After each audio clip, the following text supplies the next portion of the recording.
और वो भी ऐसा मौका जब 144 वर्षों के बाद एक ऐसा संयोग बना हो कि महाकुंभ आया है और आप जैसे महान संत यहाँ बैठे हो तो चर्चा और खूबसूरत हो जाती है। मैं बात करता हूँ, अयोध्या हुई हमारी, अब काशी की बारी, मथुरा भी होगी हमारी। आप ठीक कह रहे हैं। अब देखो, ज्ञानवापी मंदिर जो है प्रकट हो गया है, और जो ये सारे जिंदगी ये कहते रहे मस्जिद है मस्जिद है, ये कितना दुर्भाग्य है देश का। हमको अपने मंदिर खोजने पड़ रहे हैं। तो इतना है कि अब भारत के लोगों को जागरूक होने के कारण से, स्व का ज्ञान होने के कारण से, काशी तो हमको मिलने वाली है, कोई रोक नहीं सकता, और मथुरा भी हमको मिलने वाली है, इसे भी कोई रोक नहीं सकता। और हम ये बताते हैं, जहाँ जहाँ जहाँ जहाँ इन्होंने शिव को दबाया है, जहाँ जहाँ शंकर जी को दबाया है, जहाँ जहाँ राम जी की मूर्तियों को दबाया है, वह सारे स्थान अब भारत में सनातन के होने वाले हैं। और मैं तो अब एक सनातन के विरोधियों को बता देना चाहता हूँ कि मक्का में भी भगवान शंकर बैठे हैं, एक दिन हमको मक्का में भी भगवान शंकर को निकालना पड़ेगा। महाराज जी, एक तरफ देश में आवाज उठती है कि ये मंदिर और मस्जिद झांकना बंद करो, देश में सौहार्द लेके आओ। दूसरी तरफ वहीं क्या हुआ आपने देखा? गौरव जी, मंदिर से ही केवल सौहार्द होता है, मंदिर से ही सद्भावना होती है, मंदिर से ही विश्व में शांति ला सकती है, मंदिर के द्वारा मानवता होती है। आप जिनकी बात कर रहे हैं मस्जिदों की, मस्जिदों से क्या नारा लगता है? मैं संभल का जिक्र कर रहा हूं। हाँ, मैं संभल पे ही आ जाऊंगा, चिंता मत करो। मस्जिदों से नारा सीधे सीधे लगता है, जो इस्लाम को नहीं मानता, सर तन से जुदा तन सर से जुदा। अगर ये ऐसी हमको बिल्कुल भी कदाप जो है सद्भावना ऐसी नहीं चाहिए जहां नारा संत से जुदा का लगता हो। और रही बात आप संभल की, तो संभल में आप देख ही रहे हैं, संभल में तो मैंने वो दिन देखा है कि संभल में हिंदू शाम के वक्त किसी मुस्लिम मोहल्ले में निकल नहीं सकता था, अगर गलती से चला गया तो उसकी डेड बॉडी मिलना मुश्किल होता था। आज उसी संभल में जगह जगह पर उन्हीं के मोहल्ले में मंदिर निकल रहे हैं, आप सबके सामने ये स्पष्ट है। बावड़ियां निकल रही है। महाराज जी, मैं माफी के साथ आपको रोकूंगा। सनातन जो है लंबे समय से संघर्ष कर रहा है, मुगलों के समय से सनातन संघर्ष कर रहा है। ये जो संघर्ष हैं, ये सनातन के उदय का कारण बनेंगे या फिर इन संघर्षों से जीतकर ही सनातन और मजबूत होगा? गौरव जी, मैं तो पूरे जीवन देखता रहा हूं, आज से 20 साल और 25 साल पहले का भी मैंने काल देखा है। 1985-86 में भगवान श्री राम लला के मंदिर के ताले के खुलने के लिए आंदोलन हुआ था। वह आंदोलन भी मैंने देखा, उस समय 500 और 700 लोग सभा में जोड़ने मुश्किल होते थे। आज आप देखते हैं सनातनियों के हजारों को लोग और लाखों के लोग समूह में इकट्ठे होते हैं। उनको अपने अधिकार और अपने समाज की प्रतिष्ठा का स्वाभिमान जागृत हुआ है, और ये स्वाभिमान ऐसा जागृत हुआ है, यह यात्रा लंबी चलने वाली है। हमारा जो लंबा संघर्ष का काल है, इससे हम टूटे नहीं हैं, हम अटूट बने हैं। हमारे ऊपर संघर्ष मुगलों ने किया, अंग्रेजों ने किया, हमसे उनसे संघर्ष हुआ, लेकिन हम उससे टूटे नहीं, आज भी नहीं टूटे, हम उससे अटूट हुए, हम लौह की तरह मजबूत हुए। और अब ये वर्तमान काल ये बता रहा है कि पूरे विश्व में सनातन की भगवा ध्वज लहराएगा, भारत विश्व गुरु होगा, और इसमें कोई भी तनिक भी सोचने की जरूरत नहीं है। निश्चित रूप से भारत विश्व गुरु होने वाला है, कि पूरा विश्व आज केवल भारत की ओर देख रहा है। उसको पूरे विश्व को पता है कि भारत ही पूरे विश्व में मानवता और शांति स्थापित कर सकता है, क्योंकि भारत में सनातन के मानने वाले मानवता को और विश्व की शांति के पोषक हैं। क्योंकि हम लोग वसुधैव कुटुंबकम के लिए काम करते हैं, पूरी धरती को हम अपना परिवार मानते हैं। चूंकि आप पूरे विश्व की बात कर रहे हैं, तो पूरे विश्व में लगभग 56 ऐसे देश हैं जो मुस्लिम कंट्रीज हैं, वहां पर वक्फ नहीं है। भारत के अंदर वक्फ है। एक आंकड़ा ये भी निकल कर सामने आया कि लगभग 9 लाख हेक्टेयर जमीन जो है वो वक्फ के नाम पर है, और ऐसा कहता है कि अल्लाह को दान देने की एक नियम है, उसके तहत इस वक्फ का काम होता है। वक्फ के सामने सनातन बोर्ड आके खड़ा हो गया है। सनातन बोर्ड और वक्फ दोनों में आप फर्क अगर बनता है सनातन बोर्ड। वक्फ बोर्ड तो वास्तव में माफिया गैंग बोर्ड है, भू माफिया का एक गैंग है, और ये वक्फ बोर्ड जो है भू माफिया की तरह काम करता है, गुंडों की तरह काम करता है। मुझे तो आश्चर्य लगता है कि वक्फ बोर्ड के नाम पर गुंडागर्दी, लूटपाट ये सब हो रही है। और इतना ही नहीं हो रही, वहाँ वक्फ बोर्ड पर सनातन संस्कृति को कब्जा करने के लिए उनके मठ मंदिरों को कब्जा करना, उनकी संपत्ति करना, अर्थात ये लुटेरा गैंग हो गया है वक्फ बोर्ड। और रही बात सनातन की, सनातन बोर्ड जो है इसीलिए जरूरत है क्योंकि वक्फ बोर्ड की गुंडागर्दी चल रही है। लेकिन वक्फ बोर्ड गुंडों का गैंग हो गया है, उसको समाप्त करने के लिए सनातन बोर्ड की आवश्यकता है। महाराज जी, लेकिन सनातन बोर्ड के लिए एक रूपता नजर नहीं आ रही है, एक मंच पर नजर नहीं आ रहे हैं, कैसे? मैं आपको बताता हूं। मैं पूरी बात कर लेता हूं। देश में 13 अखाड़े हैं, अभी 13 अखाड़े चल रहे हैं जो मूलतः हैं। वो 13 अखाड़े एक साथ एक मंच पर नहीं आ सकते, क्या आएंगे? आपको थोड़ा सा भ्रम है। हमारे यहाँ स्नान हो रहा है,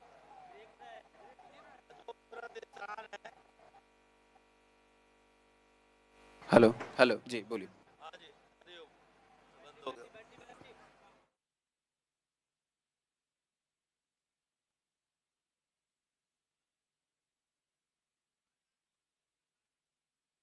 और 13 अखाड़ों का अमृत स्नान होता है, और ये अमृत स्नान एक 14 जनवरी का अमृत स्नान हो गया है, और उसके बाद ये 29 जनवरी का स्नान है, दूसरा 3 फरवरी का स्नान है जी। आप ये देखिए, हरेक में अनेकों नागा हैं जी। भाई। आपसे पूछता हूं, इन 13 अखाड़ों ने 14 जनवरी को एक साथ स्नान किया, यह एक रूपता का प्रमाण है कि नहीं है? बताओ महाराज जी, सनातन की खूबसूरती है। कोई एक घटना हुई महाराज क्या? जी, ये सनातन की पूरे खूबसूरती विश्व में है। एक घटना नहीं घटित हुई यहाँ। महाराज जी, सनातन की खूबसूरती है।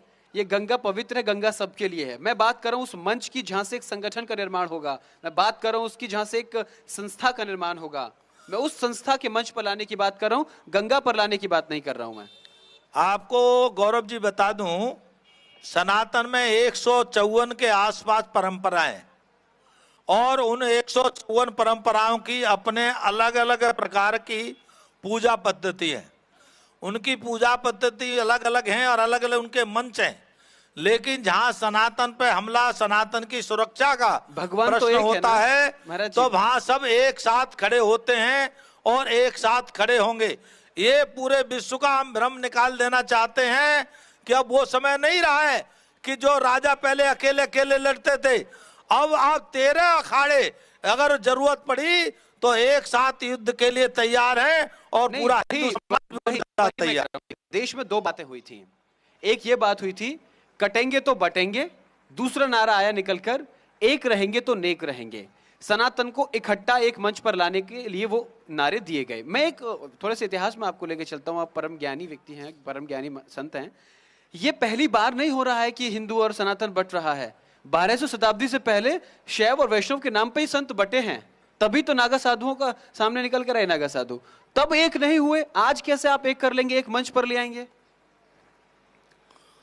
आपकी बात कुछ तो सत्य है। 35-40 साल पहले बैरागी अलग बैठते थे और सन्यासी अलग बैठते थे जी। और इतना ही नहीं होता था, महामंडलेश्वर और शंकराचार्य अपना स्थान नहीं छोड़ते थे, ऊंचे बैठते थे गद्दी लगा करके जी। लेकिन अभी पिछले दिनों कई सम्मेलन हुए जिसमें सारे महामंडलेश्वर नीचे सब संतों के बराबर बैठे। उसमें अनेकों पूजा पद्धति के लोग थे, और यहां तक कि कुछ शंकराचार्य, सभी शंकराचार्यों की मैं बात नहीं करता, लेकिन कुछ शंकराचार्यों को समझ में आ गया है कि सनातन रहेगा तो मैं शंकराचार्य रहूंगा, सनातन रहेगा तो मैं महामंडलेश्वर रहूंगा, सनातन रहेगा तो ये पूरा देश रहेगा, सनातन रहेगा तो देश की परंपराएं रहेंगी। यह सब लोगों को ज्ञात हो गया है। इसीलिए अब अपनी पूजा पद्धति को अपनाते हुए सब साथ बैठने लगे हैं। रही बात 100 में 100 लोगों की, माफी चाहता हूं आपको, मैं बैठने लगे हैं। हाँ। परिवर्तन आ रहा है, परिवर्तन आ रहा है, परिवर्तन आ रहा है। देश को, समाज को दशा और दिशा देने के लिए हम संतों के पास जाते हैं। आपको नहीं लगता एक लंबा वक्त बीत गया ये समझने में कि हमको एक साथ एक मंच पर आना होगा, सनातन बोर्ड का गठन?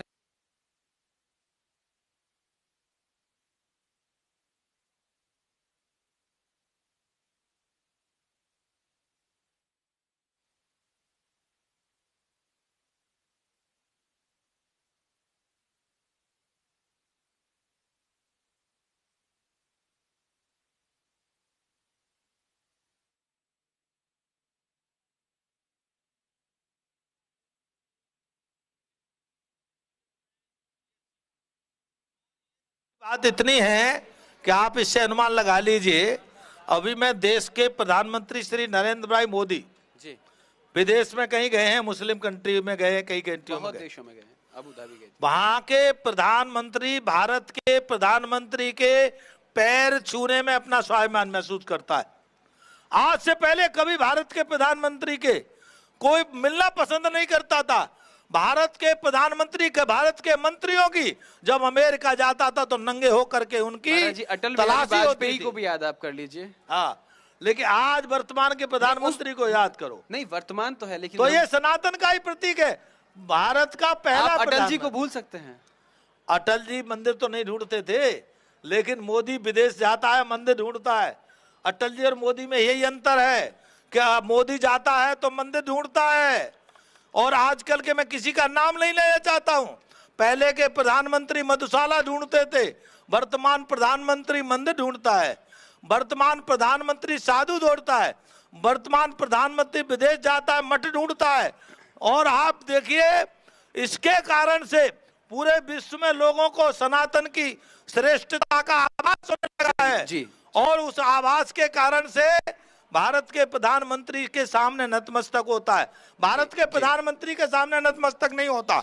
आपका भ्रम निकाल दूं, सनातन को मानने के लिए तैयार है लोग, क्योंकि लोगों को पता लग गया है कि सनातन ही एक ऐसा धर्म है, वास्तव में मात्र पूरे धरती पर एक ही धर्म है जिसका नाम है सनातन धर्म। और यही मानवता की शिक्षा देता है, मानवता का आचरण करता है। नहीं, बाकी लोग तो आप देखते ही हो, कोई कहता है मेरे अल्लाह को नहीं मानता है तो उसका सर्तन से जुदा कर दो। कोई कहता है कि मेरे यीशु को नहीं मानता, वह जिस धरती पर जीने का अधिकार नहीं रहता है। और सनातन कहता है सर्वे भवन्तु सुखिना सर्वे सन्तु निरामया, सभी सुखी हों और यहाँ तक कि सभी निरोगी हों। आप आश्चर्य देखिए, हम अपने दुश्मन को भी सुखी देखना चाहते हैं, हम अपने दुश्मन को भी निरोगी देखते हैं। तो ऐसी, जहां पर ऐसी संस्कृति है तो इसकी विशालता और उसकी उच्चमता को वास्तव में नमन ही किया जा सकता है। इसको हजारों बार, करोड़ों बार नमन किया जाए वह भी कम है कि भारत की जो विशालता है वो सनातन संस्कृति की विशालता के कारण से भारत की विशालता है। महाराज जी, अब समापन की तरफ चलते हैं और मेरा एक सवाल आपसे, संत की परिभाषा क्या है? संत की परिभाषा, मैं संत को बांधना, संत के साथ अन्याय करना। लखन जी ने राम जी से पूछा जी, महाराज संतों के लक्षण बताओ, संतों के बारे में बताओ। तो राम जी ने 2-4 लक्षणों की चर्चा की।